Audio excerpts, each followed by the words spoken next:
안녕하세요. 수아입니다. 이번 시간은 제가 20여 년 전에 꾸었던 아주 신비한 꿈 이야기입니다. 그 당시 저는 열심히 자영업을 하면서 또 열심히 절에 가서 기도하고 이제 주로 새벽 기도를 갔죠. 그리고 낮에도 틈나면 연부를 하든 뭐 독경을 하든 그렇게 했고, 밤에는 이제 영업이 끝나고 나면 제 방에 들어가서 공부하고 열심히 이제 그랬을 때입니다. 책을 보고 그렇게 나름대로의 신행 생활을 열심히 했었을 때입니다. 그러면서 또 각종 신비한 꿈들을 많이 꾸기는 했죠. 그런데도 제 인생에 영원히 잊을 수 없는 그런 꿈을 꾸게 됩니다. 어느 날 두 분의 신장님이 저를 찾아오셨습니다. 하시는 말씀이, 얘야, 오늘은 우리들과 함께 어딘가 좀 가야겠다. 가야 할 곳이 있다. 그러시면서 저를 데리고 나섰습니다. 산을 넘고 물을 건너고 정말 가도 가도 끝없는 길, 아주 먼 곳으로 저를 데리고 갔습니다. 그리고 마침내 도착한 곳은 해인사였습니다. 가야산 해인사로 저를 데리고 갔습니다. 그리고는 저를 그 해인사의 대적광전, 예, 불당으로 법당으로 저를 데리고 가시더니 법당 안에 탁 데려다 놓고는 나가시더라고요. 두 분의 신장님 그러고는 사라지셨습니다. 그래서 법당을 바라보니까 승복을 입으신 스님 한 분이 앉아 계셨습니다. 그리고 옆에는 아주 큰 목탁을 하나 놓고 계시더라고요. 큰 목탁, 들고 치는 목탁이 아니라 큰 목탁들은 밑에 내려놓고 스님들이 치십니다. 그런 목탁만 옆에 있었습니다.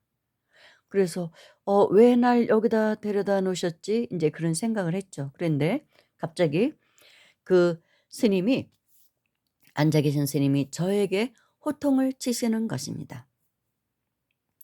갑자기, 왜 아직도 그렇게 교만한 것이냐? 저한테 그러시는 거예요. 그래서 예? 깜짝 놀랐죠. 옛날에도 그렇게 교만해 가지고 내가 너를 그릇을 만들려고 했는데, 그릇을 한번 만들어 보려고 했는데 교만해 가지고 도를 못 이루더니 아직도 그렇게 교만한 것이냐 하면서 막 야단을 치시면서 그냥 목탁을 탁탁 내리치시는 거예요. 그 큰 목탁을 목탁채로 내리치시면서 저에게 야단을 치시는 것입니다. 왜 그렇게 교만한 것이냐고.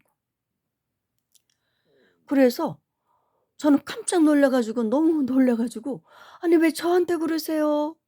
그래서 혹시 또 다른 사람한테 그러나 아무리 둘러봐도 아무도 법당에는 없었습니다. 저와 딱 두 사람이 있었던 것이죠. 스님과 저. 그 저한테 하시는 말씀이죠. "왜 이렇게 교만하냐. 옛날에도 그렇게 교만해서 내가 너를 큰 그릇을 한번 만들어 보려고 노력을 했어도 네가 교만해서 도를 못 이뤘는데 아직도 그렇게 교만한 것이냐. 즉 전생에 네가 해인사 중이었다." 그 말씀이시죠. 네가 전생에 여기서 수행했던 중이었는데 근기가 있어서, 그래도 부처님이 보시기에는 근기가 있는 것 같아서 내가 너를 큰 그릇으로 한번 만들어 보려고 애를 썼는데도 네가 너무나 교만해서 도를 못 이루고 죽었다. 그 말씀이시죠. 그런데 이 생에서도 아직도 그 교만을 버리지 못해서 그렇게 교만하냐. 그러면서 막 야단을 치시는 거예요. "하시마렸다. 하시마렸다."면서 목탁이 진짜 뽀개지는 줄 알았어요. 그 정도로 크게 목탁채를 내리치시더라고요, 목탁을. 목탁채로. 목탁채가 부러지고 막 목탁이 갈라질 것 같은 그 정도의 힘으로 "하시마렸다. 하시마렸다."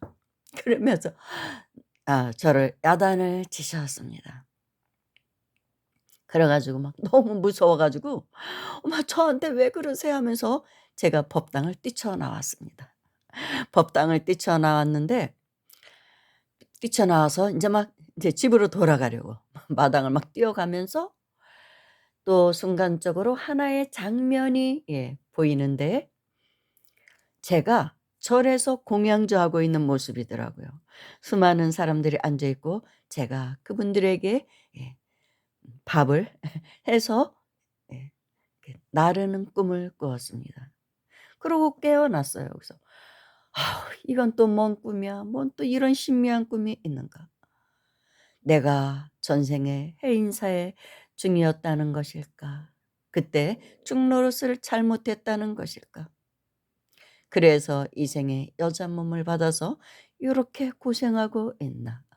그런데 사실 제가 굉장히 좀 교만한 사람인 거는 맞습니다. 제 첫인상이 대부분의 사람들은 교만해 보인다. 즉 도도해 보인다. 좋은 말로 하면 도도해 보인다는 소리는 제가 젊은 날에 수없이 들었습니다. 좀 차가운 인상, 도도한 인상. 아무리 가진 게 없더라도 누구 앞에서도 당당한 사람. 늘 당당하게 살았던 사람이에요. 그렇다고 뭐 크게 배움이 있는 것도 아니고. 그런데도 제가 굉장히 당당한 사람입니다. 언제나. 그게 되게 전생에 수행자로 살았던 사람들 그리고 저는 여러 생을 수행자로 살았던 것은 알고 있습니다. 전생에 뭐 해인사에서 제가 스님이었는지는 모르지만 그 이전에도 티베트에서 수행했던 적도 있고 또 사막의 수행자였던 적도 있고 그리고는 어느 생에선가는 유럽에서 목사였던 적도 있습니다. 그러니까 여러 생을 수행자의 삶을 살았던 사람입니다. 그런데 저희 스승님을 만났을 때 저에게 하시는 말씀이 "그 이전에는 인간 몸 받아오기 이전에는 신으로 있었다. 즉 산신이었다."라는 말씀을 하셨습니다. 그전에는 인제 천상계에서 내려와서 예 산신으로 오랜 시간을 산신으로 있다가 인간몸 받아왔다는 말씀을 하셨습니다. 저도 그런 느낌은 받았었습니다. 그런 것을 암시하는 그런 꿈도 많이 꾸었고 그런 현상들을 많이 체험을 했죠.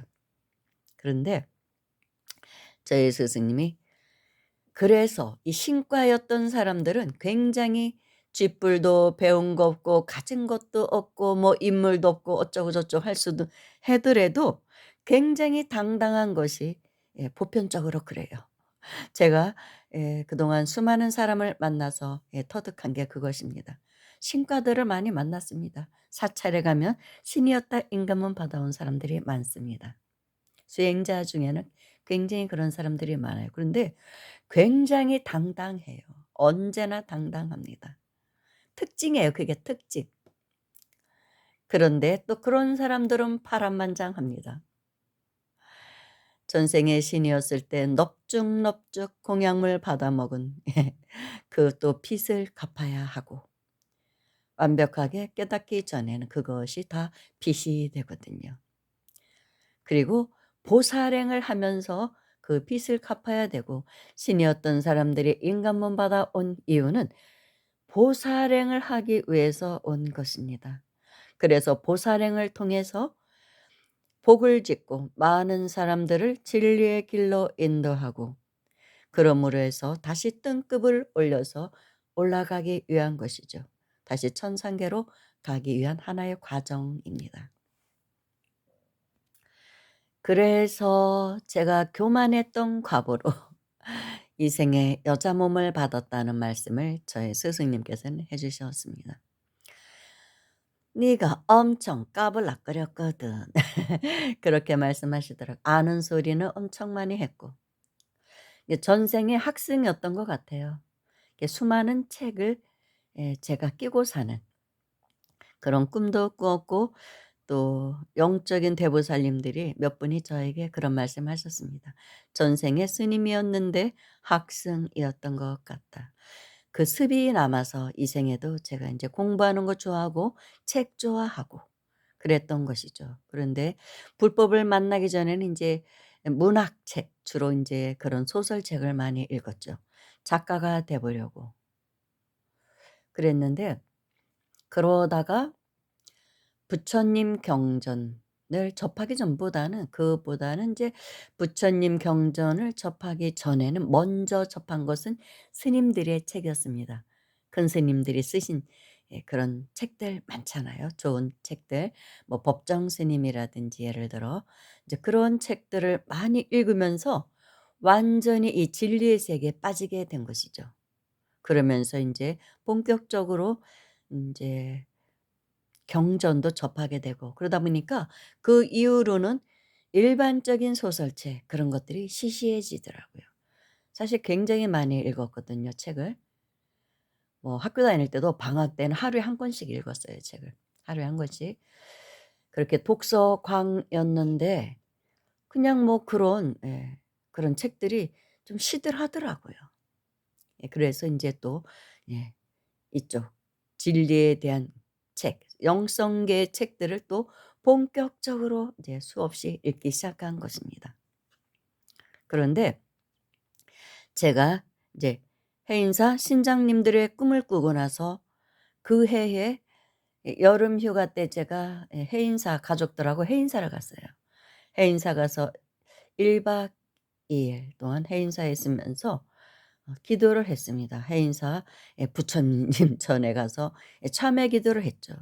"부처님 죄송합니다. 제가 전생에 충노로 잘못한 그 업을 참회합니다. 부처님의 진짜 저를 그렇게 큰 스님으로 만들어 보고 싶었는데 교만해서 도를 이루지 못해서 실망시킨 죄 그것을 참회합니다." 하고 했었어요. 그리고 인제 또 열심히 수행을 했는데 그 후에 인제 또 저희 스승님을 만나서 한 5 년간 공부를 했고 그 이후에는 자연스럽게 제가 산으로 떠돌게 되는 그런 인생이 펼쳐지게 되었습니다. 저절로 그렇게 되더라고요.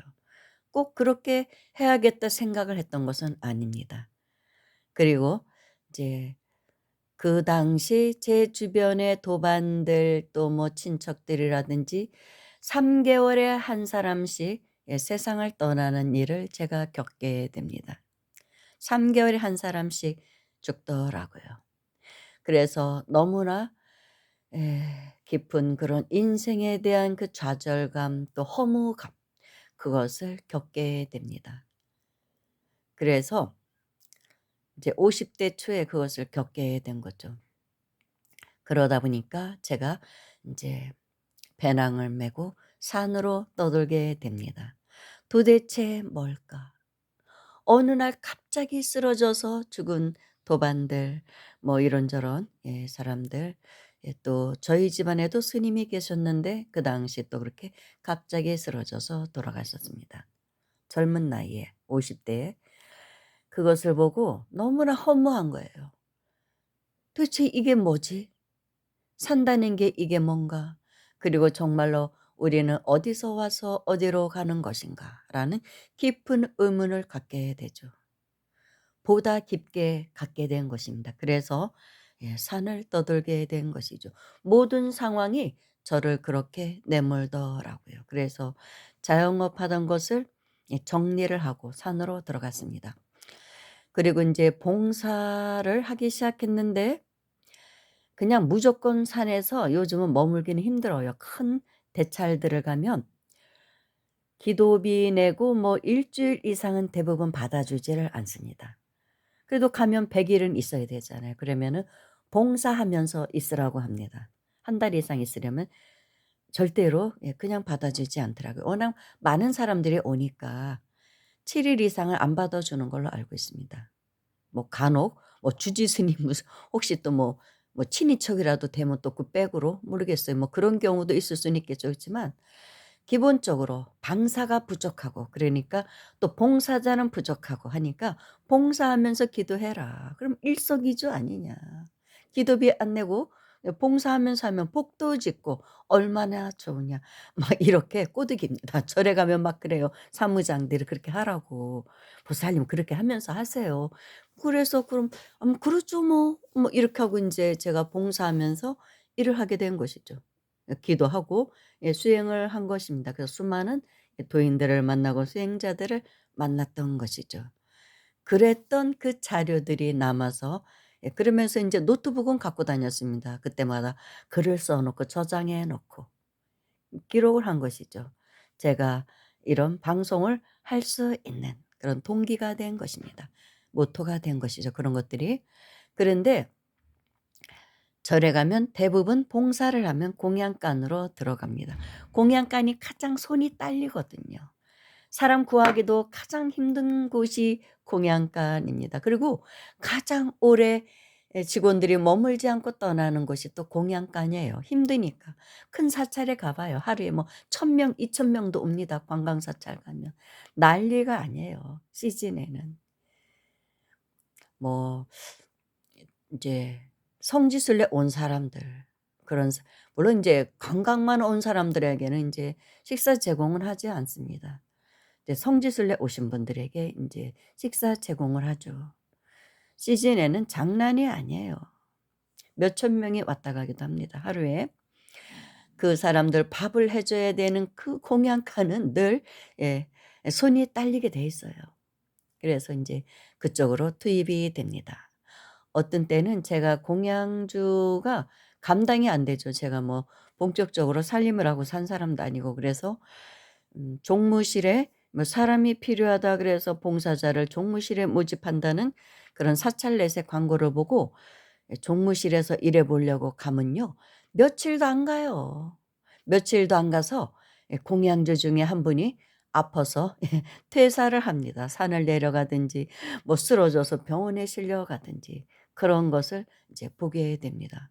그러면 저에게 막 사정을 하는 거예요. 그 수많은 사람들 밥을 해 줘야 되는데 어쩔 것입니까? 그럼 또 마지못해서 "아우 나 잘 할지도 모르는데." 그러면서 공양간으로 들어가고 그러면은 어느 곳에서는 그 공양간 반장님 큰 사찰은 공양주 분들이 여러 분 계시잖아요.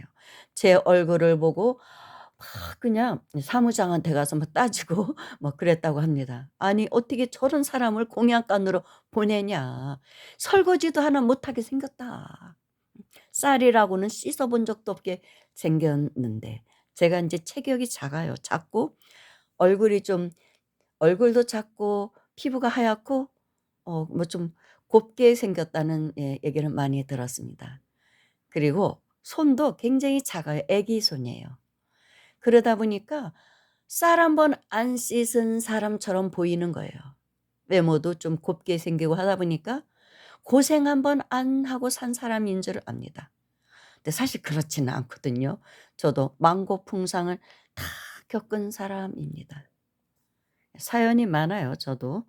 그런데도 일이라고는 하나도 안 해본 사람처럼 보이는 것입니다. 체격도 작고 하다 보니까. 그래서 아주 못마땅해 하는 것입니다 공양주들이. "아유 어디다 써먹어 저거 살마." 이런 표정이에요. 그래도 뭐 어떡해요. 뭐 설거지라도 하고 아니 뭐 심부름이라도 하고 뭐 감자라도 까고 나물이라도 다듬고 그것도 큰 도움이 되잖아요. 이제 그런 일부터 했죠 처음에는.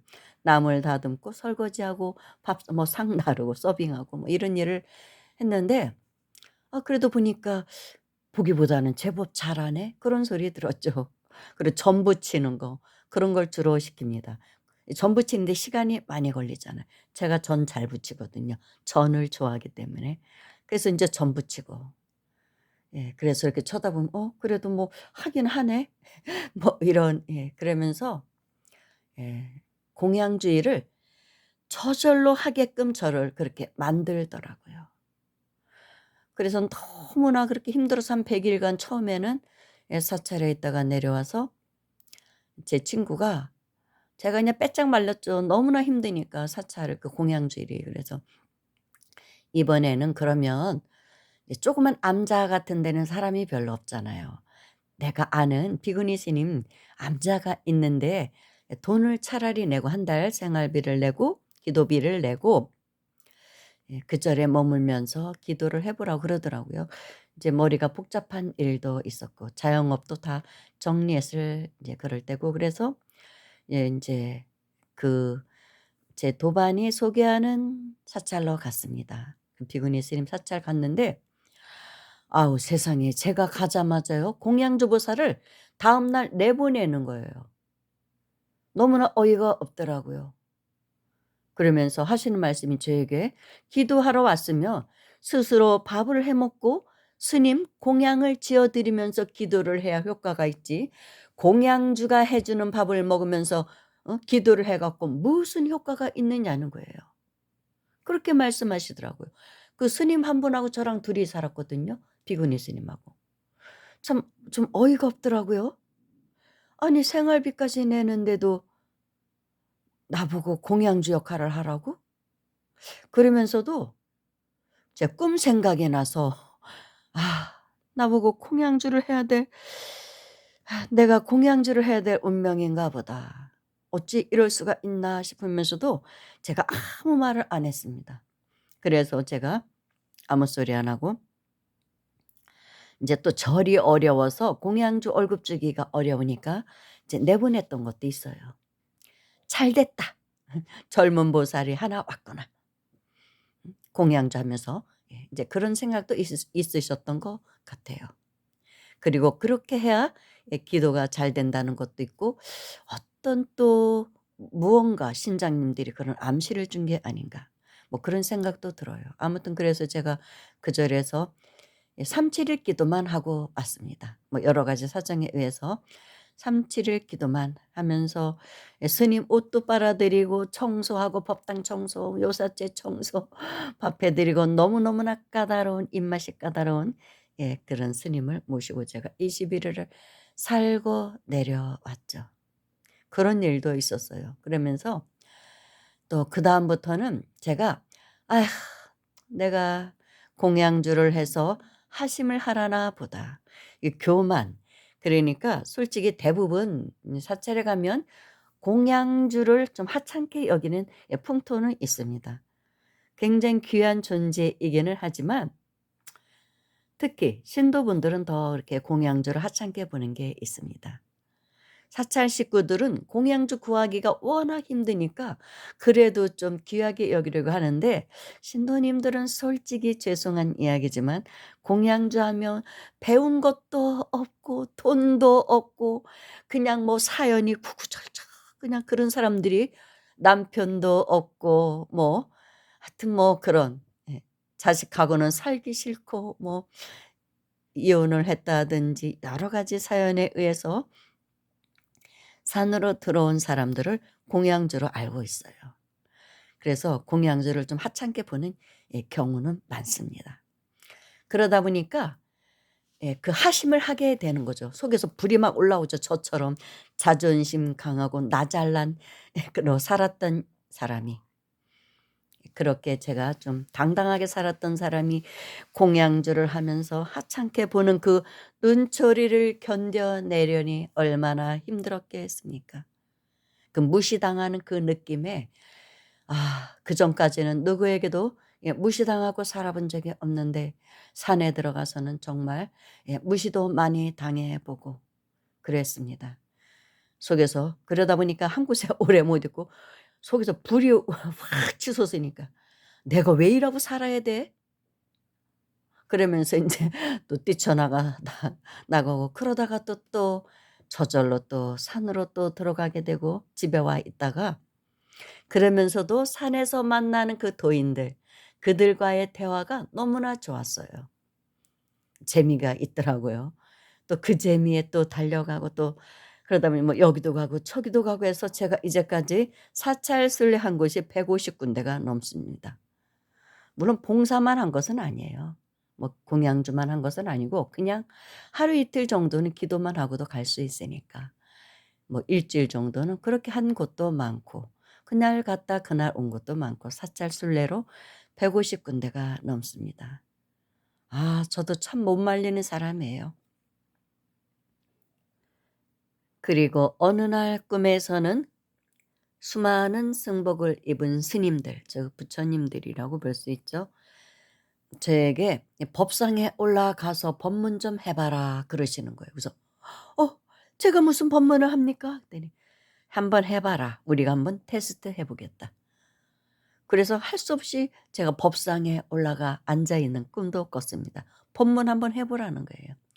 저를 법사로 만들려고 계획을 하셨던 것 같아요. 그리고 또 그 21일 동안 있던 비구니 스님 사찰에서 만난 영적인 보살을 처음 만났는데 둘이 법당에서 기도를 하는데 저에게 그러더라고요. 보살님, 부처님이 보살님 보고 법사하래요. 강사나 하래요. 그러더라고요. 어떻게 알아요? 그랬더니 부처님 전에서 소리가 들린대요. 이제 그게 열렸던 보살이에요. 그래서 참 어이가 없네. 처음 보는 보살인데 저보고 부처님이 법사나 하라고 하십니다. 그렇게 전해 주는 거예요. 그래서 생각해 보니까 나는 이 팔자인가 보다.